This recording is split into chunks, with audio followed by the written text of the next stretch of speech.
9h15 et c'est parti pour un bon quart d'heure avec Isabelle qui nous parlera conso et avec Loïc que l'on va retrouver dans un instant. Oui, Loïc Ballet pour la toute dernière étape gourmande du triporteur de Télématin sur la route du Tour de France. Vous le savez, nous vous emmenons effectivement chaque semaine depuis le début, depuis le départ de la Grande Boucle, sur les étapes les plus gourmandes, c'est notre sélection, les plus gourmandes du Tour. Alors regardez ces images de coureurs. C'était il y a quelques années, je ne sais plus, c'était en 2004 précisément, il y a 16 ans déjà. Te souviens-tu d'un slow? Et 2017 également d'ailleurs, lors des derniers passages du peloton dans cette belle région du Jura. Et justement, notre envoyé très très spécial à Trois-Roues et gastronome par-dessus tout nous attend sur place. Bonjour Loïc. Bonjour Laurent, regardez comme c'est beau. Nous sommes du côté de la Franche-Comté, on est dans le Jura et on est à Château-Chalon. Regardez comme c'est beau, le petit lever de soleil sur Château-Chalon. On est dans la 19e étape, c'est de loin l'étape la plus grande de ces 3 mètres du Tour de France, je peux vous dire, puisqu'en fait, le principe de cette étape, c'est qu'on va relier la Bresse avec le départ à Bourg-en-Bresse, avec forcément la volaille de Bresse, et puis on va relier et traverser le Jura. Le Jura, terre de vin jaune, terre du comté, alors bref, forcément, les mariages sont merveilleux en gastronomie. Vous dire que 160 km, 14 appellations d'origine protégée autour du parcours, donc forcément il y aura de quoi manger durant cette étape. Et puis surtout, là vous parliez du Tour de France, regardez, j'ai trouvé une photo et une image encore plus vieille que celle qu'on a découverte tout à l'heure, en 1909, regardez cette photo, c'était la première fois que le Tour passait dans le Jura. Bref, c'est une longue histoire d'amour, le Jura et le Tour. Loïc, j'ai vu une charmante dame avec une charmante poule dans les bras, poulet de Bresse, volaille de Bresse, qui est également jurassienne alors vous dites? Exactement, c'est vrai qu'on a tendance à résumer la volaille de Bresse au pays de Bresse et surtout à Bourg-en-Bresse, mais en fait non, la volaille de Bresse est la zone elle est sur l'Ain, sur la Saône-et-Loire et surtout en partie, effectivement, en grande partie, dans le Jura. Et là, vous avez un très très beau spécimen de volaille de Bresse. Voilà, regardez comme il est beau. On parle de cette volaille, on dit qu'elle est bleu, blanc, rouge, bleu pour les pattes, blanc pour la robe et puis rouge pour la crête. Alors, la meilleure façon de découvrir la volaille de Bresse, c'est quand même c'est d'ouvrir la casserole.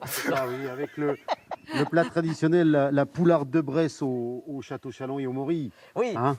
Regardez, ça, Laurent, prémis, vous ça, reconnaissez voilà. quand même une petite volaille de Bresse. Non, Voilà, mais alors oui. juste qu'est-ce qu'on a mis là? Elle Une est un petite peu, crème. On a façon mis du vin plus, jaune, voilà. de la crème, et je me sers de la graisse de la volaille pour lier la sauce. Et tout Voilà. le parfum est dedans. Et puis à la fin, Oui, une bonne petite rasasse de Château-Chalon. d'accord, ok, parfait. Mais ça sent d'ici. c'est Ouais, généreux. Une Voilà. rasasse, c'est comme Voilà. ça chez nous. Oui, hein. normalement, Hein, après voilà. la cuisson, il n'y a plus d'alcool, Laurent. Ouais, non, en général, c'est ce qu'on dit. Non, mais ça sent d'ici, bravo. Merci Romuald pour ces saveurs, puis on a envie de vous rejoindre. Il n'y a pas de fromage sur le triporteur? Si, bien sûr, il y a du fromage. Alors, c'est vrai que là, on vous parle, en fait, effectivement, du vin jaune, parce qu'en fait, c'est une appellation et c'est la capitale, en fait, du vin jaune, Château-Chalon. Et puis, surtout, effectivement, vous avez le comté, la plus grande appellation française, celle qu'on produit le plus et qu'on exporte dans le monde entier. Et il y a combien d'appellations fromagères et laitières ici? On a 4 sur le massif jurassien et le beurre et la crème de Bresse sont la 5e. Alors, on les voit. Il est Voilà. où le beurre? Il est là. Ça, Ok. c'est le beurre de Bresse. Exactement. Voilà, regardez Voilà. comme il est beau. Le Voilà. beurre et la crème, La crème. le Mont d'Or. Ah, Le Mont d'Or. Mont d'Or. On va le Voilà. montrer à l'image parce qu'on va leur le montrer, voilà. Alors Le- ça, couteau. Ah. Ouais, pour Ah moi, oui. c'est important. Ah, s'il vous plaît, je Ouais. sais que Laurent ou Isabelle, vous êtes en train de nous regarder. Surtout, ne le réchauffez pas, votre Mont d'Or. C'est au couteau. Ça peut vous énerver un petit peu quand Voilà, même. non, c'est important parce que.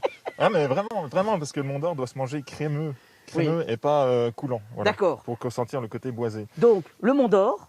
Le Morbier qui est ici. Ah, il est là. Le Morbier, pour le reconnaître, c'est assez simple. Hein. Il a ce petit liseré noir. C'est ça, c'est de la cendre en fait. Ouais, Hein. exactement, c'est la cendre qu'on voit bien ici. Après, on a le bleu de Semoncel aussi, le bleu de Gex. Voilà. Et puis après, on va pas compter, je pense. Ah oui, et Voilà. alors là, le comté, attention, là, c'est du lourd quand même. Le Ah comté. oui, le comté. Chaque meule fait 40 kilos, c'est ça hein, quand même. Exactement, 40 Voilà. kilos. Et là, vous avez 3 sélections de comté, mais c'est 3 fruitières différentes, 3 affineurs différents et aussi des saisons différentes. Bon. Et c'est ce qui est important dans le comté, c'est que c'est plein de variétés, plein de différences et plein de saveurs. D'accord. Bon, Merci. alors, juste Laurent, vous prévenez l'équipe, je vais mettre un peu de temps pour revenir parce qu'il faut qu'on ait tout fini de goûter. Ah, si le Jura m'était compté, c'était la rubrique de Loïc Ballet. Avec Marc Janin, qu'on vient d'entendre et de voir. Vous avez vu le petit col bleu, blanc, rouge, parce que Marc Janin, c'est pas n'importe qui, il est quand même meilleur ouvrier de France, fromager. Merci à tous les trois, Romuald, que j'oublie pas, bien sûr.